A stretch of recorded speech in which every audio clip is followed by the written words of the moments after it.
The moment I hit post on Instagram, a wave of nausea washed over me. The glittering diamond on my left hand sparkled in the photo, a beacon of joy that should have filled me with nothing but excitement. Instead, as I stared at the screen, all I could think was, I've really done it this time. My phone buzzed almost immediately, a barrage of notifications flooding in. Congratulations from friends, heart emojis from coworkers, and excited comments from distant relatives I hadn't spoken to in years. But there was one notification conspicuously absent, the one I dreaded most. I set my phone face down on the EA coffee table, as if hiding it from view could somehow undo what I'd just done. Mark, my fiancé of exactly 6 hours, looked up from his laptop with a concerned frown. "Everything okay, Ruby?" he asked, his voice gentle. "You look like you've seen a ghost." I forced a smile, but it felt brittle on my face. "Just processing, I guess. It's a lot, you know, going from girlfriend to fiancé in the span of a day." Mark's frown deepened, and I immediately regretted my words. This wasn't how a newly engaged woman was supposed to act. I should be floating on cloud 9, not sitting here with my stomach in knots, waiting for the other shoe to drop. "Ruby," Mark said slowly, closing his laptop and giving me his full attention. "If you're having second thoughts—" "No," I interrupted, perhaps a bit too forcefully. "God, no. Mark, I love you.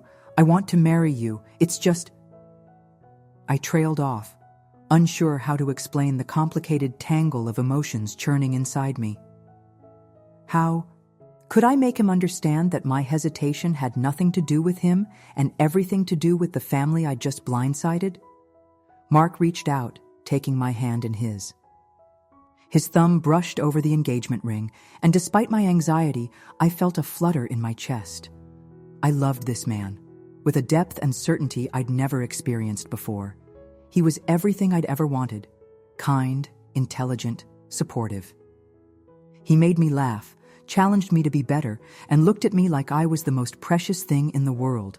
So why did I feel like I'd just made a terrible mistake? "Talk to me," Mark urged. "Whatever it is, we can figure it out together. That's what partners do, right?" I took a deep breath, steeling myself. "I should have told my parents first," I admitted, "before posting it online. They're going to be furious." Understanding dawned in Mark's eyes. He knew about my complicated relationship with my family, though I'd never shared the full extent of it. How could I explain a lifetime of feeling like the family disappointment, always a step behind my perfect older sister? "We can call them right now," Mark suggested. "Explain that we got caught up in the excitement. I'm sure they'll understand." I almost laughed at his optimism. Mark came from a loving, supportive family, the kind that celebrated each other's successes and rallied around during hard times. He couldn't fathom the minefield I was about to step into. "You don't know my mother," I said, my voice barely above a whisper. "This isn't just about telling them first. It's about—" I struggled to find the words. "Control, appearances, doing things the right way." As if on cue, my phone began to vibrate, skittering across the coffee table with an ominous buzz. I didn't need to look at the screen to know who was calling. With trembling fingers, I picked up the phone and answered. "Hello?" I said, my voice small. "Ruby Elizabeth Chen." My mother's voice was ice cold, each syllable of my name a dagger. "Would you care to explain why I'm finding out about my daughter's engagement from Janet in my book club?" I closed my eyes, willing myself to disappear. "Mom, do you have any idea how this makes me look?" She continued, steamrolling over my attempt to speak. "My own daughter, and I'm the last to know. I had to pretend I was keeping it a secret, just to save face." "I'm sorry," I said automatically, the words as familiar as breathing. "We just got so excited and—" "We?" My mother latched onto the word. "So Mark was in on this little stunt too?" I thought he had better manners than that. Anger flared in my chest, momentarily overpowering my guilt. "Don't blame Mark," I snapped. "This was my decision." "Clearly," my mother said, her voice dripping with disapproval. Well, what's done is done. We'll have to make the best of it. I'll start planning the engagement party immediately. We'll need to book the country club, of course, and I'll have to call your Aunt May to fly in from San Francisco. Oh, and we simply must— Mom, I interrupted, my head spinning. We don't need a big party. Mark and I were thinking of something small, just close family and friends. The silence on the other end of the line was deafening. When my mother spoke again, her voice was dangerously calm. Ruby, darling, you've already denied me the joy of sharing this news with our friends and family. Are you really going to rob me of the chance to celebrate my daughter's engagement properly? I felt the fight drain out of me, replaced by a familiar weariness. This was a battle I'd never win. Of course not, Mom, I said, defeated. Whatever you think is best. Wonderful, my mother chirped, her mood instantly brightening. I'll send you some dates to choose from. Oh, and Ruby, do try to keep this off social media until we've made the official announcement. We don't want to appear gauche. The line went dead before I could respond. I lowered the phone, feeling drained and small.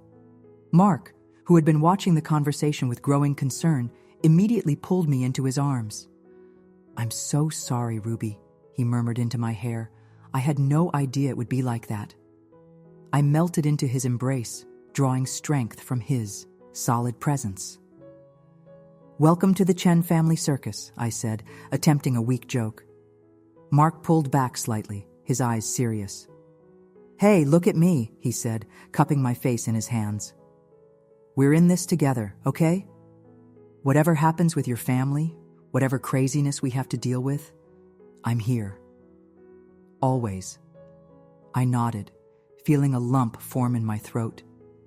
This was why I'd said yes when Mark proposed. This unwavering support, this promise of partnership through thick and thin. For the first time since I'd posted that fateful photo, I felt a glimmer of genuine excitement about our engagement. I love you, I whispered, leaning in to kiss him softly. I love you too, Mark replied. Now, how about we order some takeout and brainstorm ways to survive this engagement party? I laughed, grateful for his attempt to lighten the mood. As we settled onto the couch, scrolling through delivery options, I tried to push away the nagging voice in the back of my mind, the one that whispered that this was only the beginning, that the real storm was yet to come. Little did I know how right that voice would be. The next few weeks passed in a whirlwind of wedding magazines, venue tours, and endless phone calls with my mother. Every decision, no matter how small, seemed to require a committee meeting and at least 3 rounds of revisions. By the time the engagement party rolled around, I was exhausted and on edge. Are you sure we can't just elope? I grumbled as I zipped up my dress. We were getting ready at Mark's apartment, a small act of rebellion against my mother's insistence that I prepare at the family home. Mark chuckled, adjusting his tie in the mirror. Tempting. But I think your mom might actually hunt us down if we tried. I sighed, knowing he was right. My mother had thrown herself into party planning with a fervor that bordered on obsession. The guest list had ballooned from our original close family and friends to what felt like half of Boston's Chinese-American community. There would be a 5-course meal, a string quartet, and enough flowers to fill a greenhouse. It was, in my mother's words, going to be the event of the season. How do I look? I asked, turning to face Mark. His eyes softened as he took me in. Absolutely beautiful, he said, pulling me close for a kiss. Ready to face the music? I nodded, trying to ignore the butterflies in my stomach. As ready as I'll ever be. The drive to the country club was quiet, each of us lost in our own thoughts. As we pulled into the parking lot, I spotted my sister's car and felt my anxiety spike. Jessica and I hadn't spoken much since the engagement announcement. Our relationship had always been complicated, a mix of sisterly love and unspoken competition. But lately, things had been particularly strained. There you are, my mother's voice rang out as soon as we entered the lobby. She hurried over, her heels clicking against the marble floor. "Ruby, darling, you're late. And your hair, didn't I tell you to have it styled up?" I resisted the urge to touch my carefully curled locks. "I thought this looked nice," I said, forcing a smile. My mother pursed her lips but apparently decided this wasn't a battle worth fighting. "Well, what's done is done. Mark, you look very handsome. Now come along. People are waiting." As we followed her into the main ballroom, I felt like I was walking to my own execution. The room was packed, faces turning to stare as we entered. I recognized some: extended family, family friends, colleagues of my parents. But many were strangers to me.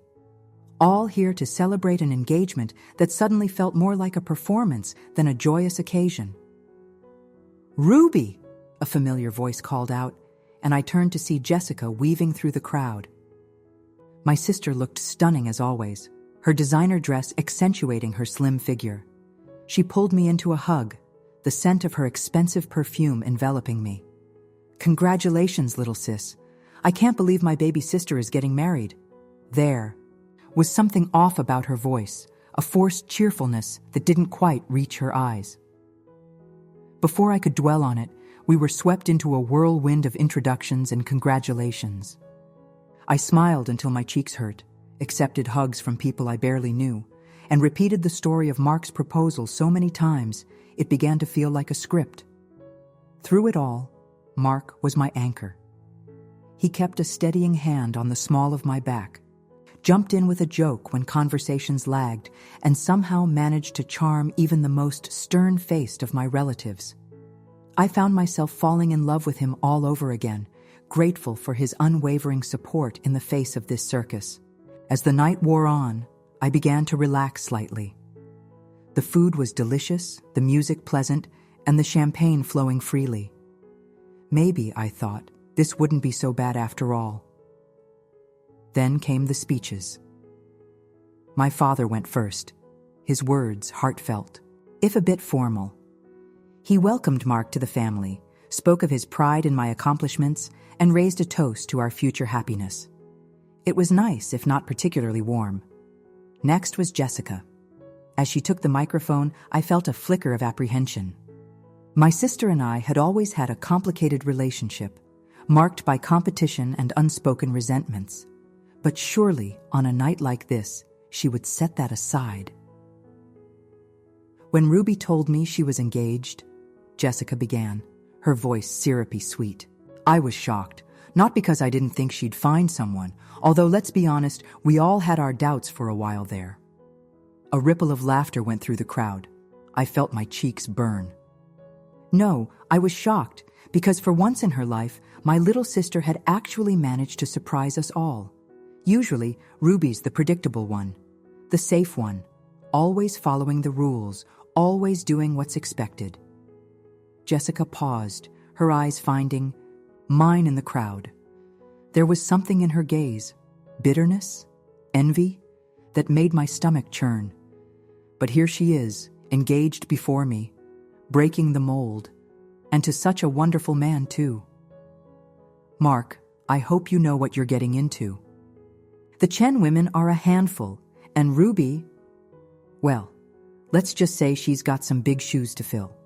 Another laugh from the audience. I felt Mark's hand tighten on mine, a silent show of support.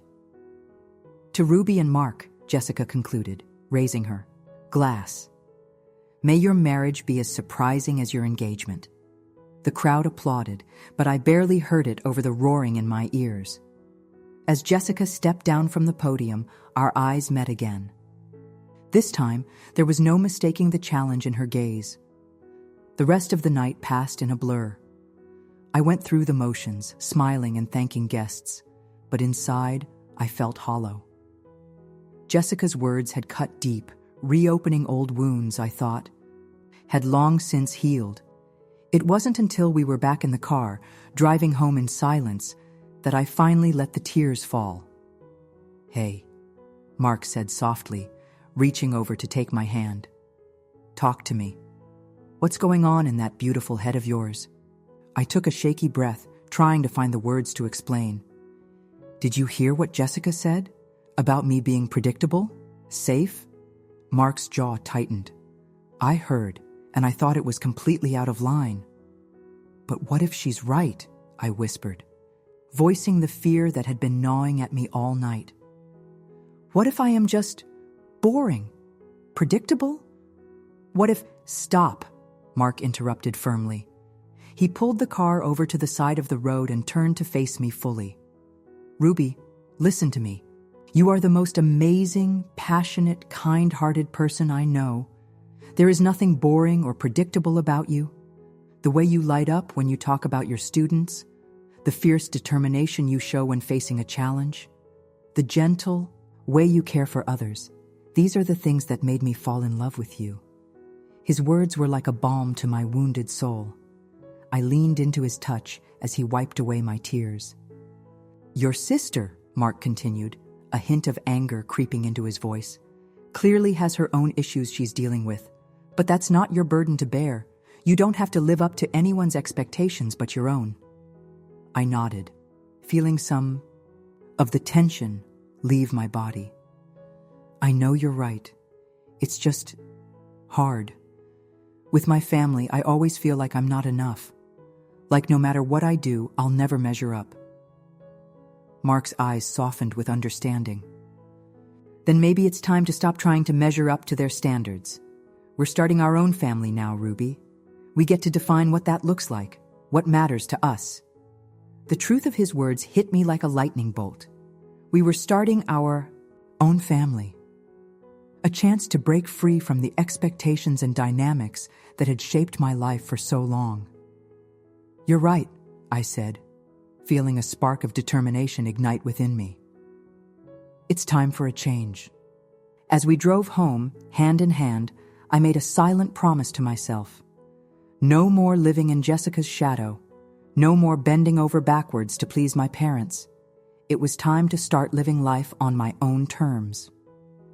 Little did I know, the journey to that goal would be far more challenging and revealing than I could have ever imagined. The weeks following the engagement party were a strange mix of euphoria and anxiety. On one hand, I was happier than I'd ever been. Mark and I threw ourselves into wedding planning, spending evenings curled up on the couch with Pinterest boards and vendor catalogs.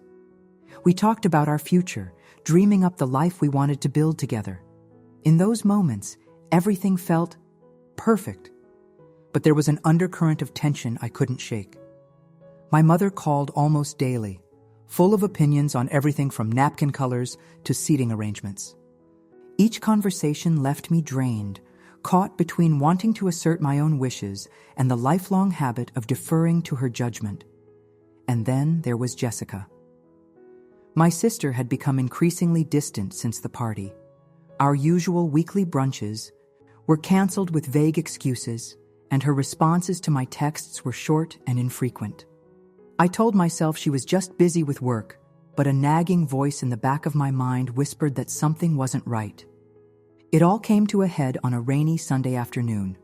I was at my parents' house, ostensibly to discuss wedding details, but really to appease my mother's latest bout of criticism over my lack of initiative in the planning process. We were in the middle of a heated debate about centerpieces when the front door slammed open, followed by the sound of heels clicking rapidly across the hardwood floor. "Mom? Dad?" Jessica's voice rang out, sounding strained and uncharacteristically vulnerable. My mother immediately perked up, her face brightening in a way it never did for me. "In here, sweetheart," she called. Jessica appeared in the doorway, and I had to stifle a gasp. My usually immaculate sister looked disheveled, her eyes red-rimmed and puffy. She was clutching a stack of papers in her hand so tightly her knuckles were white. "Jessie," I said, rising from my seat in concern. "What's wrong?" For a moment, Jessica's eyes met mine, and I saw a flash of raw pain that made my heart clench. Then her gaze shifted to our mother, and her face crumpled. "It's over," she choked out. "David, he's leaving me." The room erupted into chaos. My mother let out a cry of disbelief, rushing to embrace Jessica. My father, who had been quietly reading in the corner, set down his book with a heavy sigh. And I stood there, frozen, unsure of how to react. Jessica and David had always seemed like the perfect couple. High school sweethearts turned power couple, with matching law degrees and a lifestyle straight out of a glossy magazine. Their wedding, 5 years ago, had been the event of the year, the standard against which my own engagement was already being measured. As Jessica collapsed into sobs in our mother's arms, I felt a confusing mix of emotions. Sympathy for my sister's pain, of course, but also a twinge of something darker, a shameful hint of satisfaction at seeing the golden child stumble. "How could he do this?" my mother wailed, stroking Jessica's hair. "After everything you've done for him. The ungrateful—" "It wasn't him," Jessica interrupted, her voice muffled against our mother's shoulder. "It was me. I had an affair." The admission hung in the air like a thunderclap. My father's sharp intake of breath was the only sound in the sudden, oppressive silence. Finally, my mother spoke, her voice uncharacteristically gentle. "Oh, sweetheart, I'm sure it was just a mistake. We'll fix this. Your father knows some excellent marriage counselors." "No, Mom," Jessica said, pulling away. Her eyes were red, but dry now, her voice steadier. "It wasn't a one-time thing. I've been seeing someone else for months. David found out and he's done. He's filing for divorce." I watched as the reality of the situation sank in for my parents. My father's face was a mask of disappointment, while my mother looked like she'd been slapped. Their perfect daughter, their shining star, had shattered the image they'd so carefully cultivated. And me? I felt like I was watching the scene unfold from outside my body. This was the stuff of soap operas, not real life. Not my family. "Ruby," my mother's sharp voice snapped me back to reality. "Perhaps you should go. This is a family matter." The dismissal stung, even though I should have been used to it by now. "I am family," I protested weakly. Jessica looked up then, her eyes meeting mine. For a moment, I thought I saw a flicker of apology in her gaze, but then it was gone, replaced by a hardness I'd never seen before. "It's fine," she said, her voice cool. "Ruby can stay. After all, she's the good daughter now, isn't she? The one getting married, starting a family. Everything's coming up Ruby these days." The bitterness in her tone was like a slap. "Jess, that's not fair," I started to say, but she cut me off with a harsh laugh. "Fair? You want to talk about fair?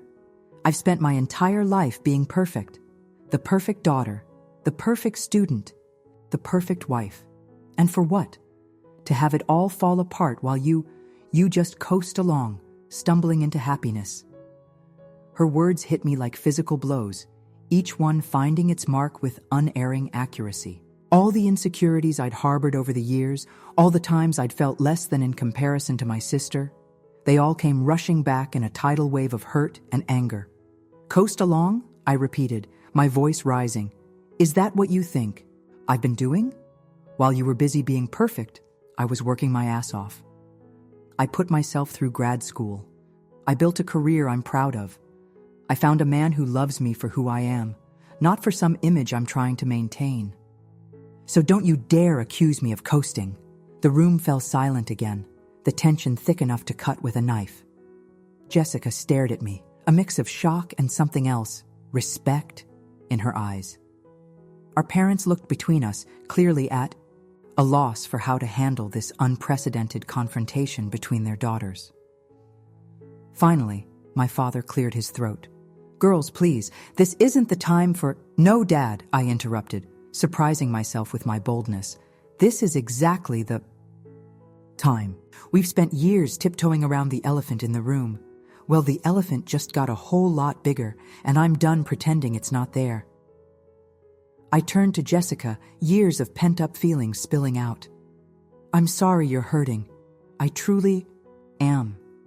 but I'm not going to let you use me as a punching bag just because your life isn't turning out the way you planned. We're sisters, Jess. We're supposed to support each other, not this. For a long moment, Jessica just stared at me. Then, to my utter shock, she started to laugh. It wasn't a happy sound, more raw and slightly hysterical, but it broke the tension in the room. God, she said, wiping her eyes. When did you grow a backbone, little sister? The question wasn't unkind, just surprised, like she was seeing me clearly for the first time in years. Probably around the same time you lost your mind and decided to blow up your marriage, I replied, the words coming out before I could stop them. Jessica's laughter stopped abruptly, but instead of the anger I expected, her face crumpled into genuine remorse. Yeah, she said softly, I really screwed up, didn't I? The vulnerability in her voice melted some of my anger. This was my sister, the one I'd looked up to for so long, the one I'd shared secrets and dreams with before life and expectations had driven a wedge between us. Before I knew what I was doing, I crossed the room and pulled her into a hug. You did, I whispered. But you're still my sister. We'll figure this out. As we clung to each other, I became aware of our parents watching us with a mixture of confusion and something that looked suspiciously like pride. It struck me then that this was probably the most honest conversation our family had had in years. The road ahead wouldn't be easy. Jessica's divorce would undoubtedly cause waves in our family and social circles. My own wedding planning would continue, now with the added complication of a newly single maid of honor. But as I held my sister, I felt a glimmer of hope. Maybe, just maybe, this crisis would be the catalyst for real change in our family dynamics. Little did I know the true test of our newfound understanding was yet to come. The weeks following Jessica's bombshell were a whirlwind of family drama and wedding preparations. My parents threw themselves into damage control mode, doing their best to manage the fallout from Jessica's impending divorce. There were hushed phone calls, carefully worded explanations to friends and extended family, and more than a few tense family dinners. Through it all, I found myself in the strange position of being both outsider and confidant. Jessica, in a surprising turn of events, had started reaching out to me more. Late-night phone calls, where she'd vacillate between regret over her actions and relief at finally being free from a marriage that had apparently been suffocating her for years. Our conversations were raw, honest in a way they hadn't been since we were teenagers. I don't even know who I am anymore, Ruby, she confessed one night, her voice thick with tears. I've spent so long trying to be this perfect person, and for what? I'm 32, getting divorced, and I have no idea what I actually want out of life. I listened, offering what comfort I could. It was surreal, being the strong one for once, the one with the stable relationship, the clear path forward. Part of me reveled in it, I'm ashamed to admit. But mostly, I just felt sad for the years we'd lost to competition and misunderstanding. Meanwhile, wedding planning continued, though with notably less enthusiasm from my mother. She'd call with questions about flowers or menu options, but her heart clearly wasn't in it.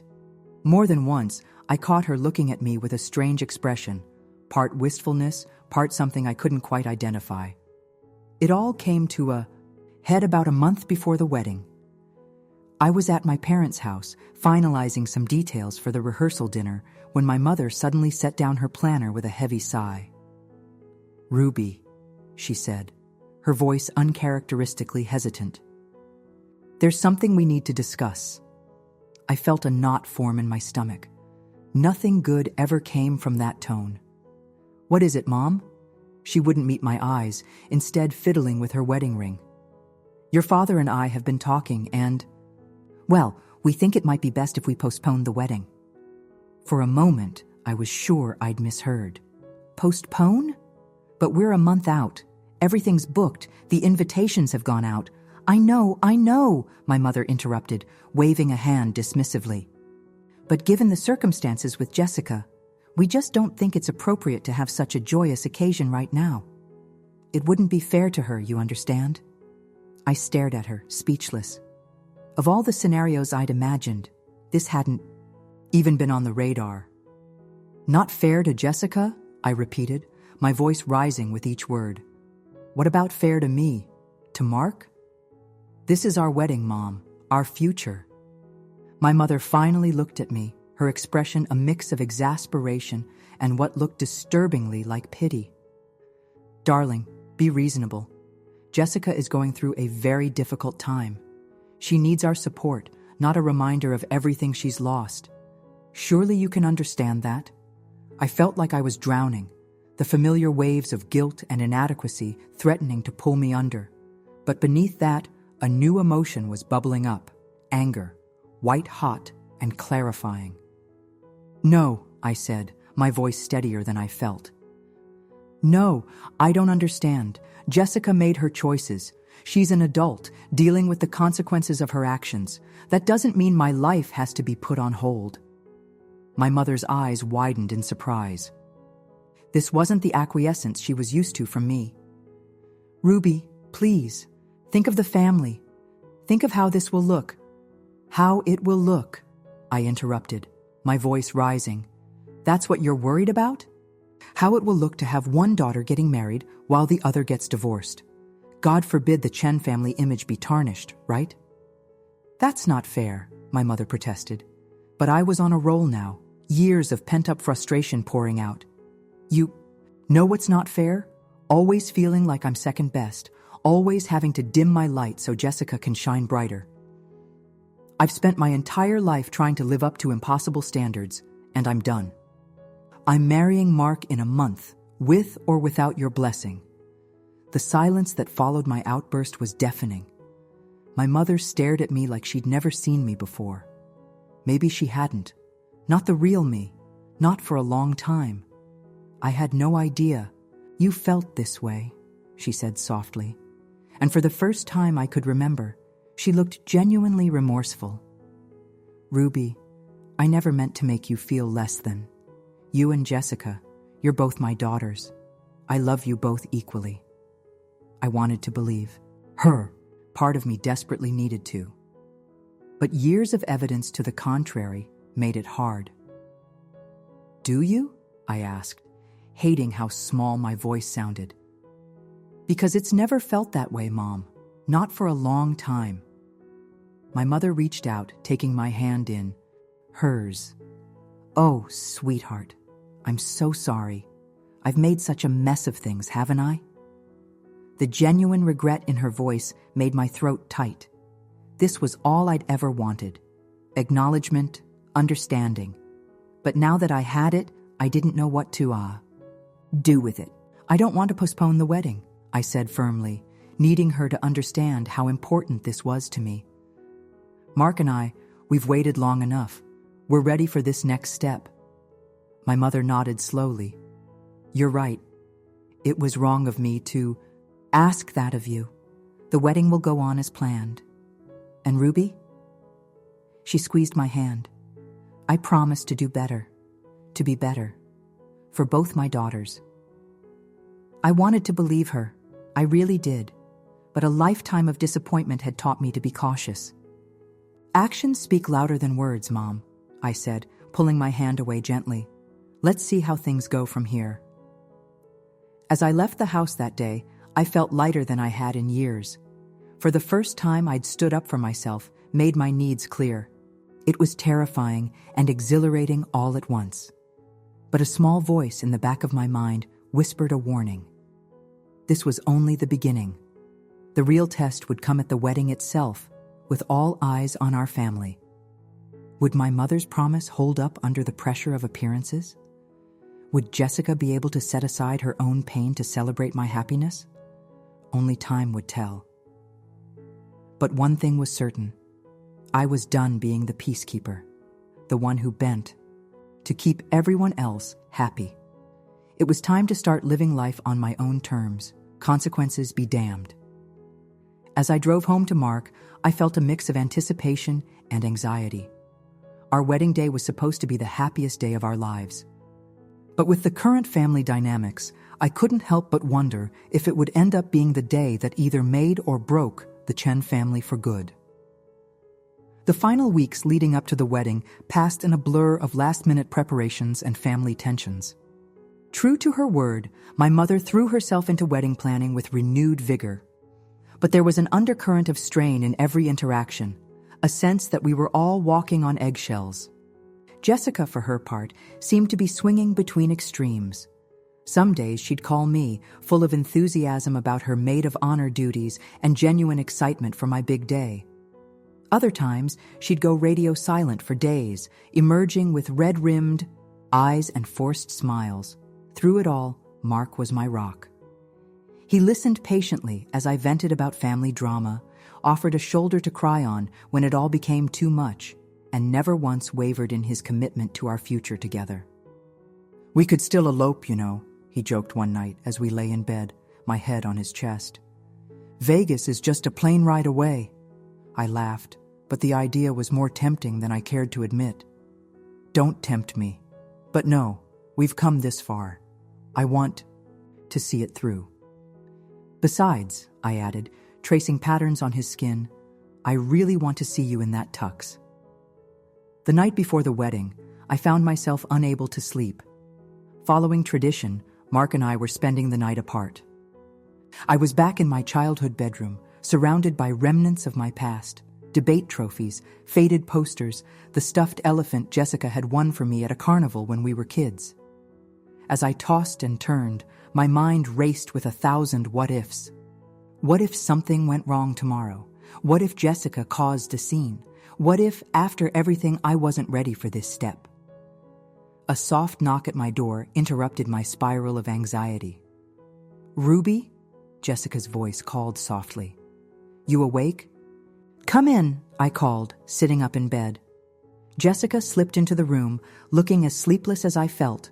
Without a word, she crawled into bed beside me, just like we used to do as kids during thunderstorms. For a long moment, we just lay there in silence, staring up at the glow-in-the-dark stars still stuck to my ceiling. "I'm sorry," Jessica finally whispered, "for everything, for being such a terrible sister lately, for making your engagement and wedding all about me and my drama." I turned to look at her, surprised by the raw honesty in her voice. "Jess?" "No, let me finish," she insisted. "I've been so caught up in my own mess, I almost forgot how huge this is for you. You're getting married tomorrow, Rubes, to an amazing guy who absolutely adores you. And I am so, so happy for you." Tears pricked at my eyes. "Really?" Jessica nodded, reaching out to squeeze my hand. "Really. You deserve all the happiness in the world, little sister. And I promise, I won't let my issues ruin your big day. Tomorrow is all about you and Mark." I felt a weight lift off my chest that I hadn't even realized was there. "Thank you," I whispered, squeezing her hand back. "That means more than you." "No." We lay there in comfortable silence for a while, the tension of the past weeks melting away. It felt like old times before life and expectations had complicated everything. "Hey, Jess," I said softly. "I'm sorry, too, for not being there for you more during your divorce. I should have—" "Stop," Jessica interrupted gently. "You have nothing to apologize for. I made my bed, and now I'm lying in it. But you know what? I think it might end up being the best thing that's ever happened to me." I turned to look at her, surprised. "Really?" She nodded, a small smile playing on her lips. "Really? For the first time in, well, forever. I feel free. Free to figure out who I am without trying to live up to everyone's expectations. It's terrifying, but also kind of exhilarating." I couldn't help but smile back. This was the sister I remembered, the one who had always seemed so fearless and full of life. "I'm proud of you," I said softly. Jessica's eyes widened in surprise, then softened with emotion. "Thanks, Rubes. That means a lot coming from you." We spent the rest of the night talking, really talking, in a way we hadn't in years, about our hopes, our fears, our dreams for the future. By the time the first rays of sunlight began to peek through my curtains, I felt more at peace than I had in months. As Jessica got up to leave, she paused at the door. "Ruby, you're going.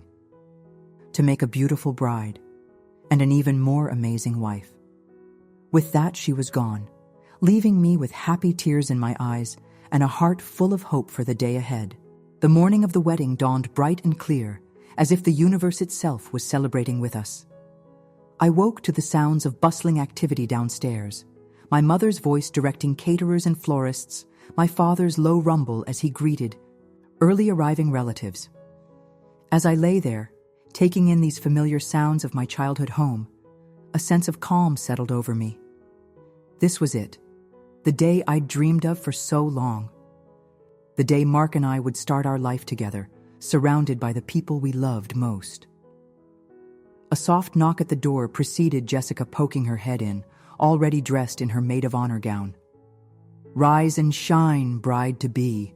Time to make you gorgeous, the sea." Next few hours passed in a whirlwind of hair, makeup, and last-minute adjustments. My mother flitted in and out, fussing over details and tearing up every time she looked at me in my dress.